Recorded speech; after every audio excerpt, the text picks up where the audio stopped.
Good morning students. आज हम लोग क्लास 7th की हिंदी में पाठ 10 रहीम के दोहे, जो कि रहीम दास जी द्वारा रचित है, इसका अध्ययन करेंगे। इस पाठ के दोहे के अर्थ को पढ़ेंगे। लेकिन इस दोहों को पढ़ने से पहले हम आपको बता दें कि यदि इस चैनल को अभी तक आपने सब्सक्राइब नहीं किया है तो चैनल को सब्सक्राइब अवश्य कर लें, बेल आइकन दबा दें, जिससे कि आपके सिलेबस से संबंधित कोई भी वीडियो अपलोड होते ही उसका नोटिफिकेशन आपके पास पहुंच जाए। सर्वप्रथम वो वीडियो आपके ही पास पहुंचे, इसलिए बेल आइकन दबा दें। वीडियो को अधिक से अधिक लाइक और शेयर करें, जिससे कि आपके दोस्त भी इस वीडियो का पूरा लाभ उठा सकें।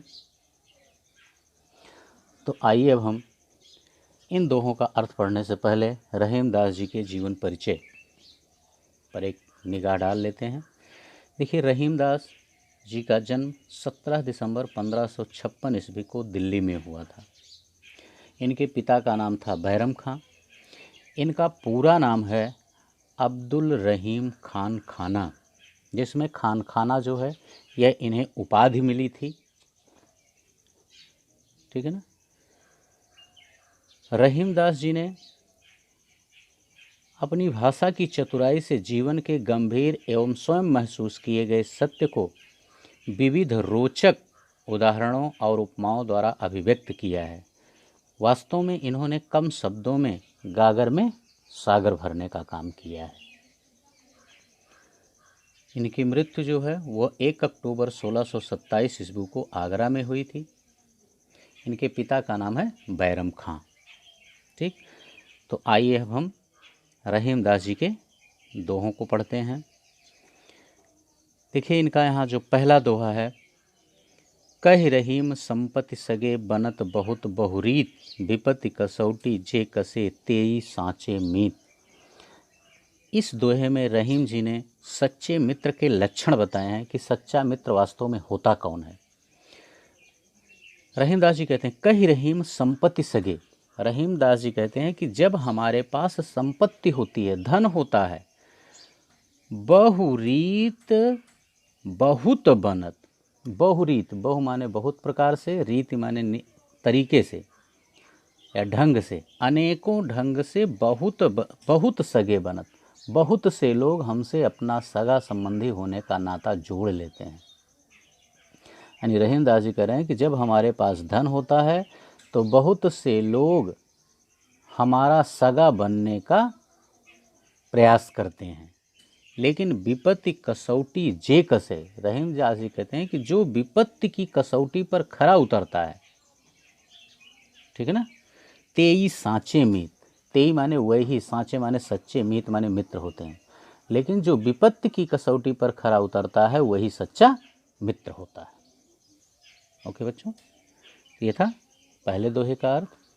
और कसौटी जो होता है एक प्रकार का पत्थर भी होता है, जिस पे घिस करके सोने को परख की जाती है कि सोना असली है कि नकली है। तो वही विपत्ति रूपी कसौटी पर जो खरा उतरता है वही वास्तविक मित्र होता है। दूसरा है, जाल परे जल जात बह तज मीनन को मोह, रहीमन मछरी नीर को तऊ न छाड़ती छोह। देखिए, यहाँ रहीम दास जी कह रहे हैं कि जाल परे जल बह जात। आपने देखा होगा कि जब मछुआरा मछली को पकड़ने के लिए नदी या तालाब में जाल फेंकता है तो वही है जाल परे। जब तालाब में जाल पड़ता है तो जल मीनन को मोह तज बह जात। जल माने पानी, मीनन माने मछली के, मोह माने प्रेम को, तज माने छोड़ करके, बह जात माने बह जाता है। तो जो पानी होता है वह मछली के मोह को, प्रेम को छोड़कर बह जाता है।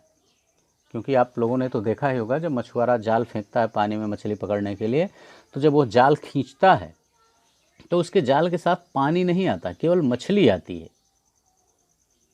या उसके साथ जो अन्य घोंघे वगैरह होते हैं, अन्य जीव, जलीय जीव जो होते हैं वो चले आते हैं, लेकिन पानी जाल के साथ नहीं आता क्योंकि वो बह जाता है, अर्थात वो स्वार्थी होता है।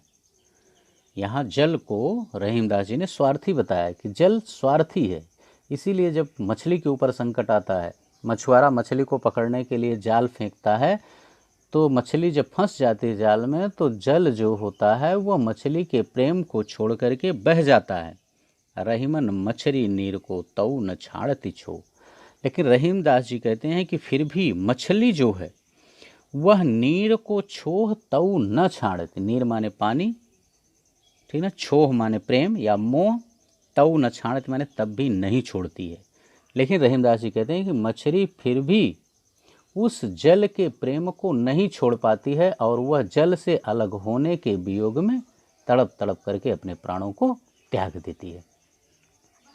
ठीक, आपने देखा होगा कि मछली जो होती है वह हमेशा पानी से अलग अगर उसको कर दीजिए तो मर जाती है।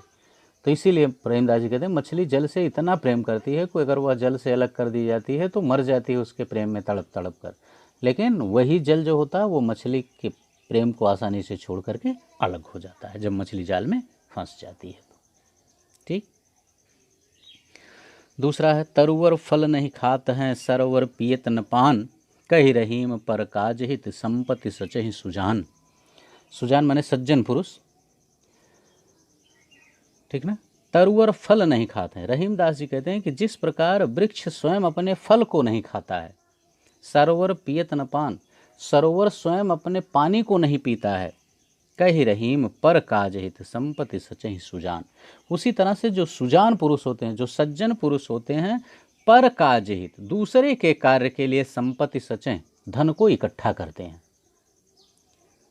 ठीक है, आप देखते होंगे कि वृक्षों में फल लगता है तो वृक्ष अपने फल को स्वयं नहीं खाता बल्कि मानव या अन्य पशु पक्षी जीव खाते हैं, वो दान करता है। उसी तरह से सरोवर में, तालाब में पानी भरा होता है, तालाब स्वयं अपने पानी को नहीं पीता बल्कि वो अन्य जीवों के लिए दान कर देता है।